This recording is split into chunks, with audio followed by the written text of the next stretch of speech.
নমস্কাৰ। আজিৰ এই ভিডিঅ'টোত জানো হওক মীন ৰাশিৰ ব্যক্তিসকলৰ বাবে জুনৰ মাহটো কেনেকুৱা যাব। দন্ত দ, প্ৰথম ছ, দন্ত থ আৰু ঝ এইকেইটা আখৰেৰে যিসকল ব্যক্তিৰ নাম আৰম্ভ হয় তেওঁলোকৰ হৈছে মীন ৰাশি। এই ভিডিঅ'টো চাই যদি ভাল লাগে তেতিয়াহ'লে এইকেইটা আখৰেৰে নাম আৰম্ভ হোৱা ব্যক্তিসকলৰ সৈতে ভিডিঅ'টো শ্বেয়াৰ কৰিবলৈ নাপাহৰিব। আজিৰ এই ভিডিঅ'টোত আমি এইবিলাক পইণ্ট খুব ভালদৰে আলোচনা কৰিম। এই ভিডিঅ'টো শেষলৈকে চাই থাকিব। আপুনি যদি এতিয়ালৈকে মোৰ চেনেলটো ছাবস্ক্ৰাইব কৰা নাই তেতিয়াহ'লে ছাবস্ক্ৰাইব কৰি ল'ব আৰু ভৱিষ্যতে আপলোড কৰা ভিডিঅ'ৰ নটিফিকেশ্যন পাবৰ বাবে বেল আইকনটো চুই অল চিলেক্ট কৰি দিব। প্ৰথমতে জানো হওক আপোনালোকৰ স্বাস্থ্যৰ ক্ষেত্ৰত। ৰাশিৰ অধিপতি হৈছে বৃহস্পতি গ্ৰহটো। আপোনালোকে দেখিবলৈ পাৰিছে যে কেন্দ্ৰভাৱস্থ হৈ আছে। এইটো এটা অতিশয় ভাল স্থিতি। মে' মাহৰ 16 তাৰিখৰ পিছতে ইয়াতে সোমাইছে। বৃহস্পতিৰ দৃষ্টি আপোনালোকৰ সন্মান প্ৰাপ্তিৰ ঘৰত আছে, আপোনালোকৰ গুপ্ত বিভাগ বা আপোনালোকৰ মেডিটেশ্যন বা আপোনালোকৰ ৰিচাৰ্চৰ ঘৰত আছে, এটা কষ্টৰ বা সংঘৰ্ষৰ ঘৰত আছে। বৃহস্পতিৰ দৃষ্টি আপোনালোকৰ বিদেশৰ ঘৰত আছে। এইবিলাক ক্ষেত্ৰত আপোনালোকে ভাল ফল পাব। বৰ্তমান সময়ছোৱাত যিহেতু কৰ্মস্থানৰ মালিকে কৰ্মস্থানত দৃষ্টিও দিছে, বৰ্তমান সময়ছোৱাত আপোনালোকৰ কৰ্মপ্ৰাপ্তিৰ কাৰণেও বহুত ভাল হ'ল। আপোনালোকে কৰ্মস্থানত পদোন্নতিৰ কাৰণেও ভাল হ'ল। এতিয়া স্বাস্থ্যজনিত ক্ষেত্ৰত আকৌ উভতি আহিছোঁ যে আপোনালোকৰ দেহৰ ৰোগ প্ৰতিৰোধ ক্ষমতা মজবুত থাকিব। কিন্তু প্ৰব্লেম এটাও আছে যে শনি গ্ৰহটো আপোনালোকৰ ৰাশিত আহিছে। এইটো স্থিতিৰ কাৰণে আপোনালোকৰ এনেকুৱা লাগিব যে বৰ্তমান সময়ছোৱাত আপোনালোকৰ দেহৰ যিটো বডিৰ ষ্টেমিনা যিটো হয়, কাম একেৰাহে কৰি থাকিব পৰা যিটো শক্তি হয়, এই একেৰাহে আপোনালোকে কাম কৰি থাকিবলৈ অলপ দিগদাৰ পাব। যিহেতু শনি গ্ৰহটো ইয়াতে আপোনালোকৰ 2027 চনৰ ফেব্ৰুৱাৰীলৈকে থাকিব। এইখিনি সময়ছোৱাত আপোনালোকৰ বডিৰ ষ্টেমিনা অলপ ডাউন থাকিব। ৰোগৰ স্থানত কেতু থাকিলে কেনেকুৱা হয় যে দেখাত ক'বলৈ গ'লে বেমাৰো নহয়, কিন্তু আপোনালোকৰ প্ৰব্লেম কিছুমান ক্ৰিয়েট কৰি থাকে। একচুৱেলি আপোনালোকৰ এই বেমাৰটো ছাপ'জ কাৰোবাৰে মূৰৰ বিষ হৈছে, মাজতে মূৰৰ বিষ হৈছে 1 ঘণ্টা 2 ঘণ্টামান খুব ডিষ্টাৰ্ব হৈছে, তাৰপিছত ঠিক হৈ গৈছে। এনেকুৱা ধৰণৰ কিছুমান প্ৰব্লেম দেখাত তাৰমানে বেমাৰো নহয় বা ডক্তৰৰ তাত ইমিডিয়েট যাবলগীয়া তেনেকুৱা বেমাৰো নহয়, কিন্তু দিগদাৰ পাই আছে। ছাপ'জ চৰ্দি লাগি আপোনালোকৰ ডিষ্টাৰ্ব হৈছে, এইখিনি সময়ছোৱাত এলাৰ্জিজনিত কমপ্লেইন আহিব পাৰে। খুব সাৱধান হ'ব লাগিব।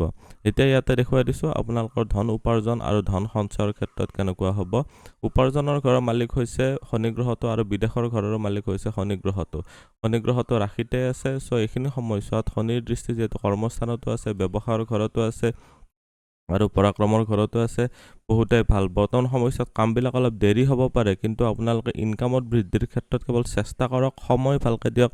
সময় যিমানে দিব সিমানে আপোনালোকে বেনিফিটেড হ'ব পাৰিব। বৰ্তমান সময়ছোৱাত উপাৰ্জনৰ ক্ষেত্ৰত বিশেষ ভালে দেখা গৈছে। আপোনালোকে যদি ইম্পৰ্ট এক্সপৰ্টৰ ব্যৱসায় কৰি আছে বা ঘৰৰ পৰা দূৰত ছাপ্লায়াৰ বনি আছে বা দূৰৰ পৰা বস্তু আনি কিনে আপোনালোকে লোকেল জেগাত বেছি আছে, তেতিয়াহ'লে আপোনালোকৰ কাৰণে ভাল হ'ব। ইয়াতে দেখুৱাই দিছোঁ ছেভিংছৰ ঘৰ। ছেভিংছৰ ঘৰৰ মালিক হৈছে মংগল গ্ৰহটো। মংগল গ্ৰহটো দেখিবলৈ পাৰিছে নিচস্থ ৰাশিত আছে 6 তাৰিখলৈকে। 6 তাৰিখৰ পিছত মংগল গ্ৰহটো যেতিয়া আপোনালোকৰ ষষ্ঠ ঘৰত যাব, ষষ্ঠ ঘৰত মংগল গ্ৰহটোৱে আপোনালোকক ধাৰ বা ঋণৰ পৰা মুক্তি দিব। এইখিনি সময়ছোৱাত শত্ৰুৰ ওপৰত আপোনালোকে বিজয় লাভ কৰিব পাৰিব। এইখিনি সময়ছোৱাত আপোনালোকৰ স্বাস্থ্যজনিত ক্ষেত্ৰত বাৰু অলপ প্ৰব্লেমেটিক হ'ল। ৰক্ত সম্বন্ধীয় যদি কমপ্লেইন হৈ আছে, তেজৰ ৰিলেটেড যদি কিবা ব্লাড প্ৰেছাৰ বা আপোনালোকৰ হিমোগ্ল'বিন ডাউন হৈ আছে, তেতিয়াহ'লে এইবিলাক ক্ষেত্ৰত অলপ বেছি সাৱধান হ'ব লাগিব। কিন্তু আপোনালোকৰ ছেভিংছৰ ঘৰৰ মালিক যিহেতু এটা ছাৰ্ভিচৰ ঘৰত যাব, আপোনালোকৰ কৰ্মস্থানৰ জৰিয়তে বৰ্তমান সময়ছোৱাত নিজৰ ব্যৱসায়ৰ ক্ষেত্ৰতো বেনিফিটেড হ'ব পাৰিব। ব্যৱসায়ৰ ঘৰৰ মালিক হৈছে আপোনালোকৰ কাৰণে বুধ গ্ৰহটো। কৰ্মস্থানৰ মালিক হৈছে প্ৰফেশ্যনৰ ঘৰৰ মালিক হৈছে বৃহস্পতি। বৃহস্পতিৰ দৃষ্টি ইয়াতে আছে, বহুতেই ভাল।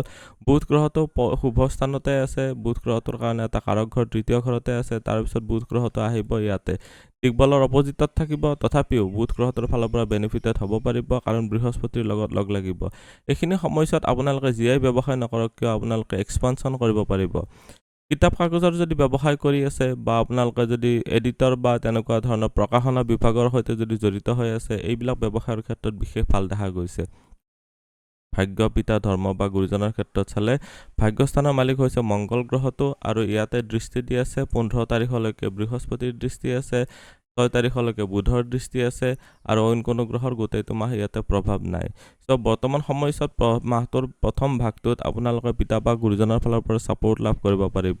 অলপ ষ্ট্ৰিক্ট ডিচিপ্লিন দেখা যাব তেওঁলোকৰ ফালৰ পৰা। ষ্ট্ৰিক্টনেছ মানে আপোনালোকক খুব সময়ৰ কাম সময়ত কৰাবলৈ চেষ্টা কৰিব বা আপোনালোকৰ কৰ্মক্ষেত্ৰতে আপোনাৰ পিতা বা গুৰুজনৰ ফালৰ পৰা প্ৰেছাৰাইজ কৰিব। এইখিনি সময়ছোৱাত আপোনালোকে নিজস্বভাৱে ডিউটি পালন কৰি যাব পাৰিলে ভাগ্য বা পিতা বা গুৰুজনৰ ফালৰ পৰা ছাপোৰ্ট লাভ কৰিব পাৰিব।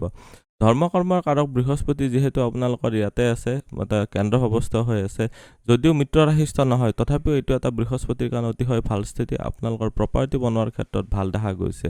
এইখিনি সময়ছোৱাত ধৰ্মকৰ্মৰ ক্ষেত্ৰত ৰাহু যিহেতু ইয়াতে মুখ্য ত্ৰিকোণত আছে, অলপ ভাল নহ'ব, কনফিউজন অলপ ক্ৰিয়েট কৰি থাকিব। যিকোনো ধৰণৰ উপায়েৰে, যিটো ধৰি লওক আপোনালোকে কেতিয়াবা আজিকালিতো জানেই যে ইউটিউবত বিভিন্ন ধৰণৰ কথা কয়। যিকোনো ধৰণৰ উইদাউট গুৰুৰ মাৰ্গদৰ্শন আপোনালোকে কোনো ধৰণৰ এক্সট্ৰিম বা আপোনালোকে তন্ত্ৰ মন্ত্ৰ বা তেনেকুৱা ধৰণৰ মন্ত্ৰ উচ্চাৰণ, কিছুমান মন্ত্ৰ উচ্চাৰণ আছে সাত্ত্বিক মন্ত্ৰ, কিছুমান আছে তামসিক মন্ত্ৰ, কিছুমান আসুৰিক মন্ত্ৰ হয়। এইবিলাক যাতে আপোনালোকে নকৰে, আপোনালোকে পাৰিলে কোনোবা গুৰুৰ উপদেশ মৰ্মেহে কৰিব, নহ'লে এইখিনি সময়ছোৱাত আপোনালোকক কিছুমান অশুভ কাৰ্যতো লিপ্ত কৰাব পাৰে। সাধাৰণ শিক্ষা, উচ্চ শিক্ষা। সাধাৰণ শিক্ষাৰ ঘৰত বৃহস্পতিৰ স্থিতি আছে, বহুতেই ভাল। উচ্চ শিক্ষাৰ ঘৰত মংগল গ্ৰহটো 6 তাৰিখলৈকে আছে আৰু ইয়াত কোনোটো গ্ৰহৰ গোটেইটো মাহ প্ৰভাৱ নাই। ইয়াৰে অধিপতি হৈছে চন্দ্ৰ গ্ৰহটো উচ্চ শিক্ষাৰ ক্ষেত্ৰত। চন্দ্ৰ গ্ৰহটো এটা ফাষ্ট মুভিং প্লেনেট হয়, চন্দ্ৰ গ্ৰহটোৰ স্থিতিটো অলপ চেঞ্জেছ হৈ থাকিব। পঢ়া শুনাৰ ক্ষেত্ৰত ভাল দেখা গৈছে। আপোনালোকৰ মেমৰি পাৱাৰ বা স্মৃতিশক্তি বহুত মজবুত থাকিব। এইখিনি সময়ছোৱাত আপোনালোকে যি পঢ়ে তাক আয়ত্তও কৰিব পাৰিব বা তাক ভালদৰে এক্সপ্ৰেছো কৰিব পাৰিব। এইবিলাক ক্ষেত্ৰত যথেষ্ট ভালে ফল পাব পাৰিব। বৃহস্পতিৰ স্থিতিৰ কাৰণে আপোনালোকে যিবিলাক আশানুৰূপ ফলাফল পাব পাৰিব। এইখিনি সময়ছোৱাত আপোনালোকৰ যিসকলে ক্লাছ 5ৰ পৰা ক্লাছ 12ৰ ভিতৰত পঢ়ি আছে, তেওঁলোকৰ কাৰণে, যিসকলে মেট্ৰিক দিছে বা যিসকলে আপোনালোকৰ হায়াৰ ছেকেণ্ডেৰী দিছিলে, এইখিনি সময়ছোৱাত বা এইটো লেভেলত পঢ়ি আছে, তেওঁলোকৰ কাৰণে বিশেষ ভাল দেখা গৈছে। আজিৰ এই ভিডিঅ'টোত আমি মীন ৰাশিৰ ব্যক্তিসকলৰ বাবে জুনৰ মাহটো কেনেকুৱা যাব গোটেইখিনিয়ে জানিলোঁ। ভিডিঅ'টো চাই কেনেকুৱা লাগিলে কমেণ্টত নিশ্চয় জনাব। আপুনিও যদি আপোনাৰ বিষয়ে জানিব বিচাৰে, তেতিয়াহ'লে হোৱাটছএপত কণ্টেক্ট কৰিব পাৰে। ধন্যবাদ। এইটো ভিডিঅ'ত আগবঢ়োৱা জ্ঞানখিনিৰ পৰা যদি আনৰো উপকাৰ হ'ব ভাবে, তেনেহ'লে বন্ধুবৰ্গ, আত্মীয় স্বজন আৰু চিনাকি মানুহৰ সৈতে শ্বেয়াৰো কৰিব। আপোনালোকে নেক্সট ভিডিঅ' কিহৰ ওপৰত চাব বিচাৰে কমেণ্টত জনাব। ধন্যবাদ।